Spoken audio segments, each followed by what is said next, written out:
Welcome back to Marvelous Videos. I'm Rylan, and today we will be discussing the Soulja Boy origins, explored. In 2007, DeAndreCortez Way created what is possibly the world's first viral music and dance video when he dropped Crank That. But sadly, we're not going to be talking about that Soulja Boy. Instead, we're going to talk about one of the goofiest character spoofs to ever hit the pages of a comic book. Now, we understand that parodies of Marvel and DC's biggest superhero teams are nothing new for the comic book industry. In fact, we recently did a video on the Midnighter from the WildStorm Universe, a Batman ripoff who's actually more like Wolverine and Punisher once you've seen him in action. But therein lies the difference between most other comic book adaptations of the Avengers and JLA and the works of Garth Ennis and Ennis Robertson, the creators of the profanity-laced, hormone-driven, hedonistic thrill ride that is, The Boys. Ennis and Robertson weren't content with deconstructing characters. They wanted to break down the very idea of superheroes, which led to the creation of this alternate universe where heroes are real. But so is the phrase, never meet your heroes, because they will probably trick you into doing something mortifyingly stupid. But amongst the cavalcade of depraved, self-indulgent posers, there are a couple of supes who take their job description seriously, no matter how misguided they might be otherwise. So, without further ado, let's take a look at the Star-Spangled Boy himself, that is, Soulja Boy. Before we get into today's explanation, however, we have a very small request. If you like our content, please support us by subscribing to our channel. This is just a small click for you, but for us, it means a lot. Thanks! Now then, let's begin.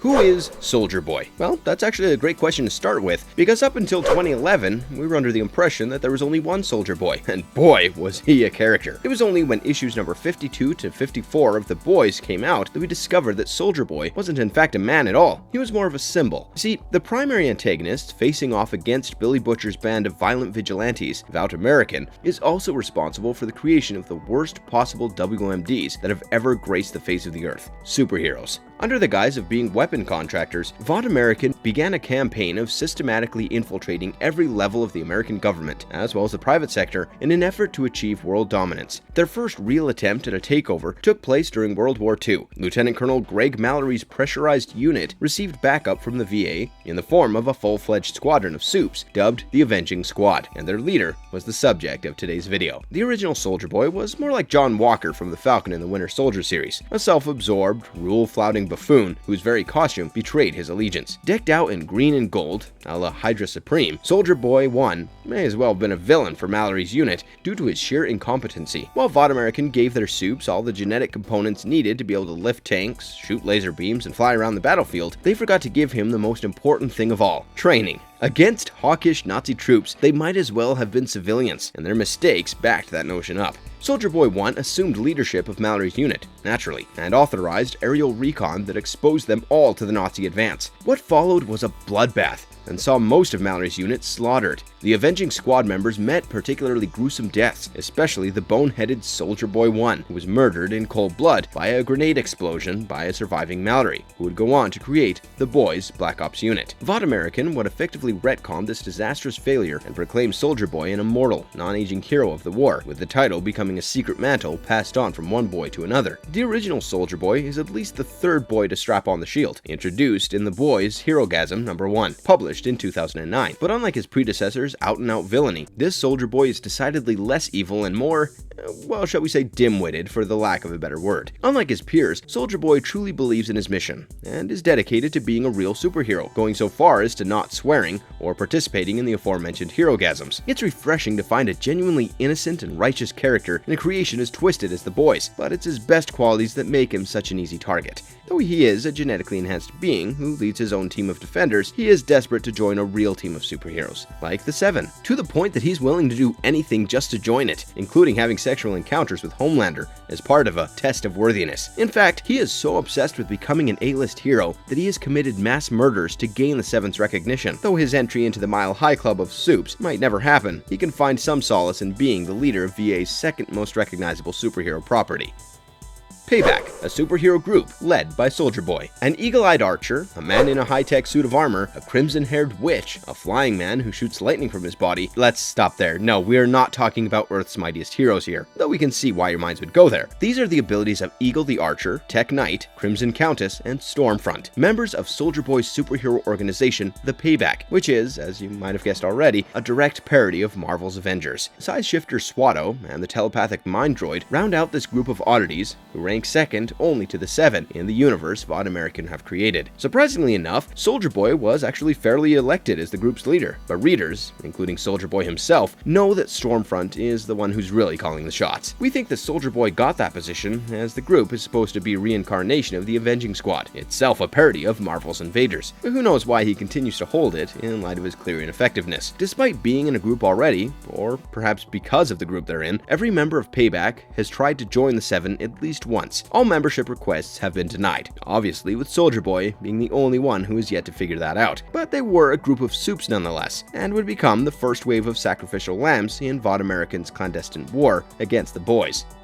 Is Soulja Boy a spoof of Captain America? From his costume design to his paraphernalia, and even his personality quirks, Soulja Boy doesn't just spoof Captain America, he absolutely lampoons the Star-Spangled Man with a plan. It's like everything that makes Captain America one of the most iconic comic book characters is being systematically roasted by Garth, Ennis, and Darick Robertson through their pages. First, let's look at the costumes, which are extraordinarily detailed for a series whose foundation has a deep hatred for superheroes and their tall tales. Soulja Boy 1's costume design looked a lot like a crossover between the Captain America classic design and the Hydra suit that Steve Rogers from Earth 61311 wore during the Secret Empire storyline. But the current Soulja Boy's costume looks more like Sam Wilson's Captain America Diggs, in one of the most meta homages to the comic book continuity that we've ever seen. The part where things become more ostentatious is with his paraphernalia. Instead of the now classic round Star-Spangled shield, Ennis Robertson adapted the original design of Cap's shield and gave it a bald eagle-sized makeover to bring out the character's overt, borderline obscene obsession with patriotism. And if his looks haven't convinced you that he's a living Captain America troll yet, his actions most certainly will. The original Soulja Boy's first and only mission was a scathing parody of Cap's World War II exploits that saw his entire unit being slaughtered as opposed to being saved. And that's just the beginning. Remember that language running joke from Avengers Age of Ultron? Well, what was a slip of the tongue moment for Steve Rogers happens to be Soulja Boy's entire personality. The man censors himself using clean-cut old school exclamations like "aw gee" and "by golly" in situations where even good old Steve would let out a scathing curse or two. As if that wasn't cheesy enough, he has taken it upon himself to turn the names of all 50 states into his personal battle cry, bellowing out Arkansas or Nebraska mid-fight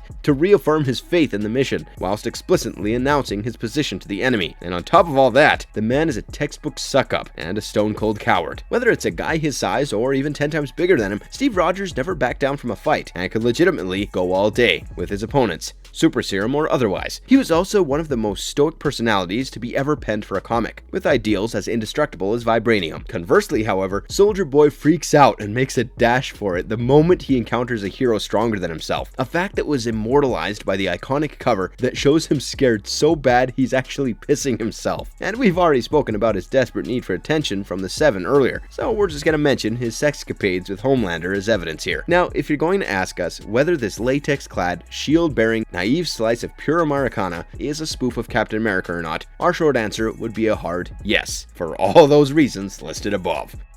How powerful is Soulja Boy? Having said all this about his characterization, we can't deny some of the obvious similarities that Captain America and Soulja Boy share. Both men were exposed to a super serum meant to enhance their physical capabilities far beyond that of an average human. The big difference herein lies in the formula. Where Steve Rogers received Dr. Erskine's perfect formula, which was only one of the many super soldier serums that float about in the Marvel Universe, all of Soulja Boy's powers come from the Compound V, the substance responsible for creating every superhero in the boys' universe. Compound V is a flexible substance in that it grants different kinds of powers to different individuals. Both Homelander and Soulja Boy have received the compound, but have vastly different abilities, and a massive gulf in their respective power levels. Still, that is not to say that Soulja Boy isn't superhuman. He possesses base-level super strength that allows him to pack more force in his punches than any regular human being, and also gives him enough power to be able to, well, sort of, lift up an armored tank. He is extremely agile and tricky to hit, as he can dodge most things with relative ease, from punches to even bullets. His expertise in hand-to-hand combat allows him to channel these powers to their maximum extent, as shown in his fight with Billy Butcher, where he stunned the leader of the boys multiple times with his rapid blows and reflexes. However, it didn't stop him from getting his nose bitten off by Butcher in the same encounter. But hey, Soulja Boy takes any V that he can get. His weapon of choice is his ornate hexagonal shield,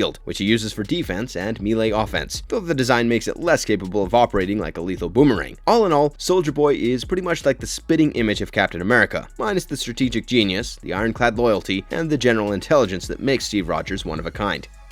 What to expect on The Boys from Soulja Boy. None of the things we've listed above will prepare you for Season 3 of Amazon's The Boys. You see, creators Garth Ennis and Darick Robertson have been slowly bringing their comic book work to life, alongside Seth Rogen and Evan Goldberg, but with slight TV-friendly twists added to the pre-established lore in order to make them more appealing to the audiences. We saw that in the Dominic Cooper starrer Preacher, and have been seeing it with The Boys as well. From Billy Butcher's origin story to the composition of the Seven, everything has been tweaked and adjusted in order to tell a cohesive, fluidic blockbuster of a story that will stick with the audience for a very long time. So it was both exciting and absolutely terror-inspiring when Eric Kripke revealed that the 6th episode of the upcoming season would adapt the notoriously lewd Herogasm storyline, which is just riddled with all kinds of depraved nastiness. This is significant, not just for the plot material, but also because it was during this storyline that Soulja Boy made his debut. However, if Jensen Ackles is to be believed, TV's Soulja Boy is going to be an entirely different kind of sniveling. The supernatural heartthrob has a close working relationship with Kripke and was offered the role the last few days of production. Naturally, he accepted it in a heartbeat and has been giving his thoughts on what the character will be like on the show. When discussing the role during media runs, Ackles said, "He's a jackass. He's a grandpa. He's from the 40s. He fought in World War II. And he's just this curmudgeon bigot. He doesn't age. So he's this 40-year-old superhero who's really 80 years old or 90 years old. They find me and I've been essentially in captivity for a while. And so when they do, I'm bearded and I look like I'm from the movie Castaway. But when they clean me up and I get my superhero outfit back on, I go to town." This hints at the fact that unlike comic book Soulja Boy, Ackles' version is the only Soulja Boy in existence in Amazon's The Boys. The costume designs that have been revealed also seem to confirm this as well, as Ackles' modernized bodysuit and armor resemble the look and feel of the first Soulja Boy's outfit. And judging by the fact that this Soulja Boy is being built as the first recipient of the Compound V, as opposed to Stormfront in the comics, we can safely assume that this role is going to be far more insidious than his comparatively ridiculous comic book counterpart. Needless to say, that doesn't mean that Soulja Boy's screen time will pass without incident, and we're sure that there will be more than enough homages to the comics to keep diehard fans satisfied. But if you're expecting the gullible bootlicker that we've been describing in the past few minutes, then you're in for a rude awakening. Ackles' version of Soulja Boy is said to be far more sinister, and has the potential to become a Homelander-level threat if left unchecked. And if we're to be completely honest here, we just want to watch how Kripke and company adapts one of the most luridly lewd comic book storylines for a mainstream production. For those reasons alone, Season 3 of The Boys is sitting right on the top of our to-watch list. How about you? Are you a fan of this comic book superhero? Let us know in the comments below, and don't forget to subscribe to our channel if you haven't already. For marvelous videos, I'm Rylan. Have a good one, be safe, and thanks for watching.